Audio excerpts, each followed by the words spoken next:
kita lanjut ke materi inti dalam topik pendahuluan.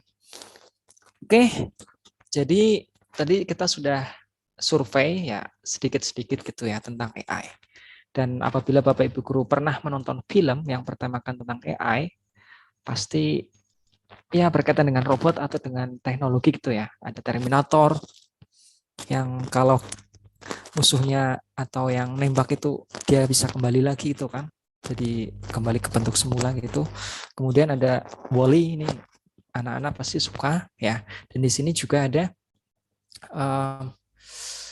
beberapa manfaat ya dari AI sendiri. Ada smartphone, kemudian AC digital, kemudian beberapa perangkat elektronik yang bisa diatur dengan remote control atau dengan suara kita ya. Nanti Bapak Ibu guru bisa cek di Shopee atau di mana tentang alat-alat yang ini bisa dikoordinasikan dengan suara ya atau dengan perintah suara. Dan beberapa alat yang lain yang memang digunakan di pabrik atau di pertanian, di otomotif dan seterusnya. Oke, lanjut untuk slide berikutnya. Oke. Jadi begini Bapak Ibu sekalian, jadi ketika kita bicara tentang AI itu luas sekali lingkupnya ya, tidak hanya sekadar pendidikan semata namun juga dalam bidang lain ya.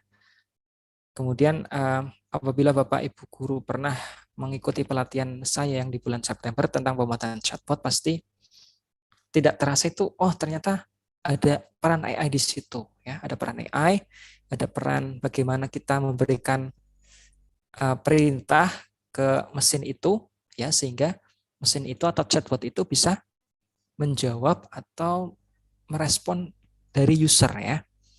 Nah, kalau belum tahu apa itu chatbot, Bapak Ibu guru pasti pernah menchatbot Peduli Lindungi ya atau apapun itu yang otomatis akan ada jawaban ketika kita mengklik sesuatu gitu kan. Nah, itu contoh dari AI. Nah, selanjutnya bagaimana penerapan AI dalam pembelajaran?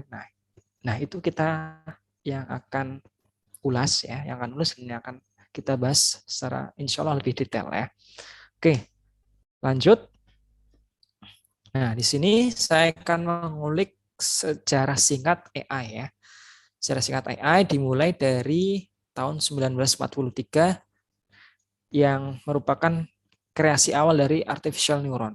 Nah, di sini saya sudah melingkari atau memberi kotak warna merah itu yang penting yang perlu diingat atau semacam diberikan poin tambahan gitu ya. Dan nanti akan ada kuis atau pertanyaan tentang ini ya. Jadi yang di kotak ini itu lebih diberikan poin tambahan untuk dimengerti. Jadi tahun 1950 itu Alan Turing itu membuat mesin untuk mengecek apakah mesin itu bisa menyamai kecerdasan manusia ya, namanya Turing test. Nah, Turing test di sini seperti ini Bapak Ibu, saya akan jelaskan secara singkat. Oke, saya akan next.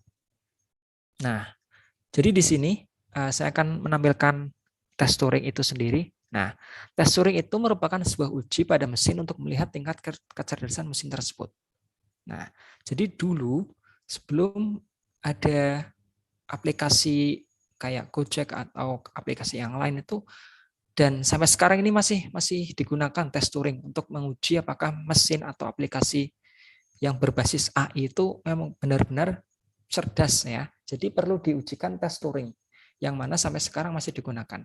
Jadi kita misal ya akan mengetes mesin dengan manusia gitu ya. Jadi kita sebagai interrogator sebagai contoh kita memberikan pertanyaan ke mesin dan ke orang ya. Jadi kita memberikan pertanyaan, nanti apakah mesin itu bisa menjawab sesuai dengan apa yang manusia di bilik sebelahnya atau tidak. Apabila mesin itu bisa menyamai kecerdasan manusia atau jawabannya hampir sama, itu berarti mesinnya ya menyamai, kalau tidak ya tidak menyamai gitu kan. Nah, intinya seperti itu. Jadi mesin tes Turing ini intinya untuk mengetahui apakah mesin yang dibuat oleh pabrik atau perusahaan itu sudah menyamai kecerdasan seperti manusia, seperti chatbot atau aplikasi yang lain gitu kan. Nah, kita kembali lagi ke sejarahnya. Kemudian kita skip ya sampai 1964 ini chatbot pertama itu dibuat namanya Eliza. Itu sangat sederhana, hanya sebatas pertanyaan dan jawaban tentang dunia kedokteran. Jadi belum terlalu luas gitu. Misal penyakit apa ya yang dialami oleh pasien itu, nanti chatbot Eliza ini menjawab, namun dengan jawaban yang tidak terlalu kompleks ya, tapi tetap ada panduan dari dokter gitu.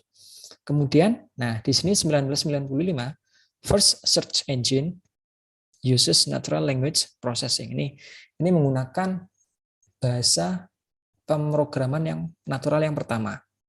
Nah, contohnya apa? Jadi contohnya seperti kalau kita mengetik di WA atau WhatsApp kan ada keyboard gitu kan.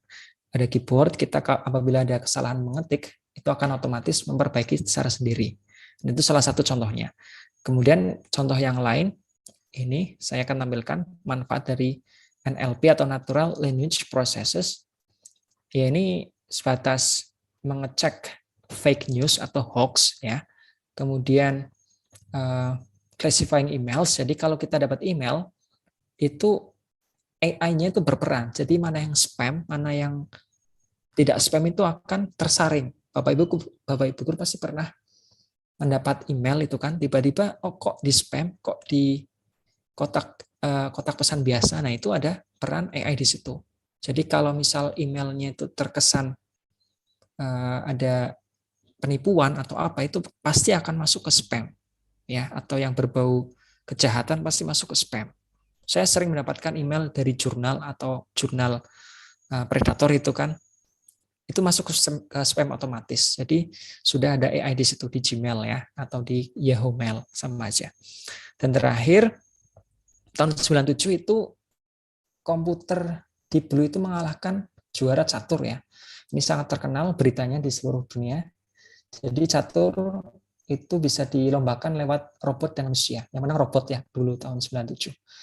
Oke, dan terakhir ini tahun 2000-an ke atas, itu ada Siri, ada Google Assistant, dan seterusnya, yang sudah modern dengan berbasis AI. Itu saja untuk cara singkatnya. Yang penting kita tahu ya, oh ternyata AI itu dari dulu sudah ada. Dan sampai sekarang semakin modern, semakin canggih.